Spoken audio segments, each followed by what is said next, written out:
A little while ago I did a video on my Moxon vice fitted in a workbench.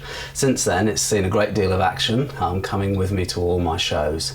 I'm really still very pleased with the vice, but there's a couple of little areas which I felt could possibly be improved upon.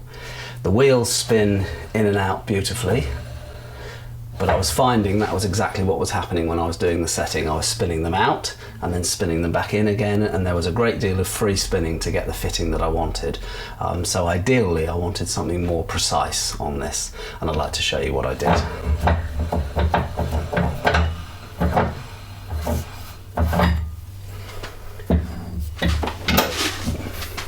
So on the wheel there's been a flat area cast in here, and it looks as if this area was meant to have a handle, and so I've obliged and fitted one.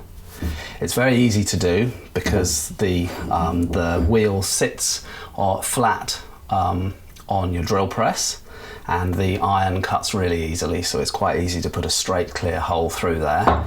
And you'll also notice on the back side that I've cut a recess here for the nut. So I'd just like to show you how this goes together.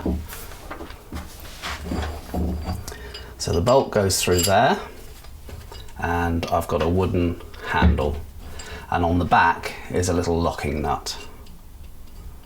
So that just goes in there.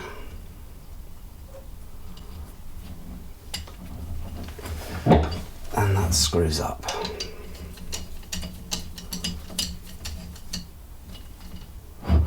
And tighten it so that the bolt is secure, but the handle's still able to move freely.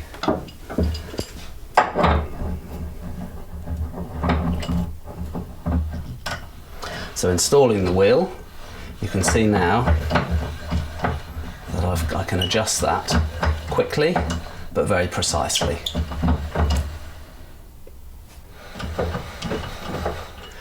So with both handles installed, you can see how the vice works.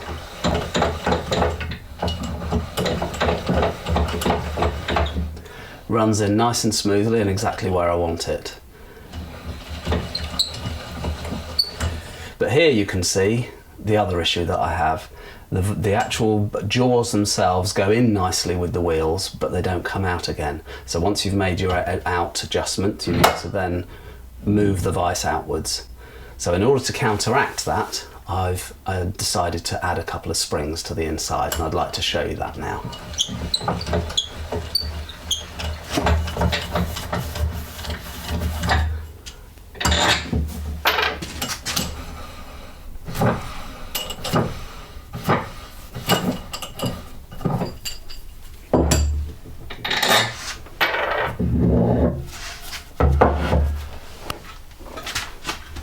So here are the springs.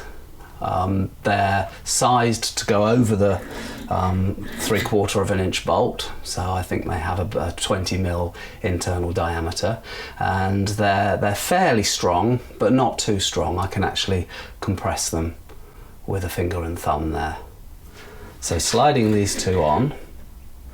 One other thing before I do that is when you compress it, if you don't actually make a recess, then the vice will come that far closed, but it won't close anymore.